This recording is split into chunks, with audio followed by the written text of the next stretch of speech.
বহরমপুরে ভোটকর্মীদের বিক্ষোভ, কমিশনে নির্ধারিত টাকা না পাওয়ায় ক্ষোভ। সম্পূর্ণ টাকা না পাওয়া পর্যন্ত ভোটের কাজে যাবে না। মূল গেট বন্ধ করে ভোটকর্মীদের বিক্ষোভ। পরিস্থিতি নিয়ন্ত্রণের চেষ্টা ইলেকশন অফিসারদের। বহরমপুরে ভোটকর্মীদের বিক্ষোভের ছবি এই মুহূর্তে দেখাচ্ছি আপনাদের। আমাদের ন্যায্য পাওনা কোথায় গেল? ভোটের ডিউটির ন্যায্য টাকা এক্ষুনি মিটিয়ে দাও।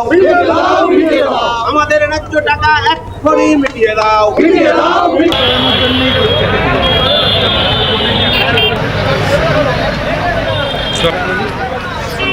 প্রতিনিধি মৃন্ময় গোস্বামী রয়েছেন আমাদের সঙ্গে। মৃন্ময়, এখন কি পরিস্থিতি?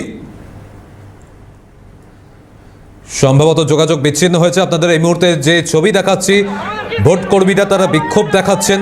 কি বলছেন তারা, কি দাবি রেখেছেন দেখুন। উত্তর রেজিনগরে আমাদের আর এখানে চেকিং করছে একটা ল্যাপটপ, এতগুলো মানুষের একটা ল্যাপটপ কি করে চেকিং করবে? তাহলে আমরা একবার এই কাউন্টারে যাব, একবার ওই কাউন্টারে যাব, আমরা তারপরে ভোট করতে যাব। কখন যাব ভোট করতে? আমাদের ওই কাজ করবো না, এইসব টেনশনে ভুগবো? তাহলে আমরা চাইছি আমাদের ন্যায্যটা যে কোনো হোক, ভালোভাবে ব্যবস্থা হোক, আমরা ভোট করে আসবো। আমাদের কমিশন নির্ধারিত যে টাকাটা দেওয়ার কথা সেই টাকাটা দেয়নি। আমার কমিশন নির্ধারিত টাকা পেলে এখান থেকে আমরা সবাই ডিউটিতে চলে যাব। প্রতিনিধি মৃন্ময় গোস্বামীর সঙ্গে আমাদের যোগাযোগ হয়েছে। মৃন্ময়, ভোট কর্মীদের দাবি কি পূরণ হয়েছে বা কোনো আশ্বাস কি মিলল? দেখো, ভোট কর্মীদের মূলত দাবি ছিল যে ভোটে কাজ করার জন্য যে পরিমাণ টাকা তাদের পাওয়ার কথা ছিল সেই পরিমাণ টাকা তারা পায়নি। অনেকে আবার টাকা ঢোকেনি এবং কারো কারো অ্যাকাউন্টে পরিমাণে খুব কম টাকা ঢুকেছে। তাই তাদের বক্তব্য ছিল যে পুরো টাকা ক্লিয়ার না করা পর্যন্ত আমরা এই ডিসিআরসি থেকে বেরোবো না এবং আমরা ভোট নিতেও যাবো না।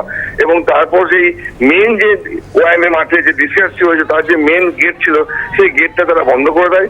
তার ফলে অনেকেই কিন্তু যারা টাকা পয়সা পেয়েছিল তারা কিন্তু ভোট নিতে যাবে, কিন্তু তারা কিন্তু বেরোতে পারছিল না। পরবর্তীকালে ইলেকশন কমিশনের লোকজন আসার পর, একটা মধ্যস্থতা আসার পর, তারপর তারা সেখান থেকে বেরিয়ে যে যার ডিউটিতে কিন্তু তারা কিন্তু গেছে ওখানে। বেশ, ধন্যবাদ মৃন্ময়। আমাদের ন্যায্য টাকা এক্ষুনি মিটিয়ে দাও।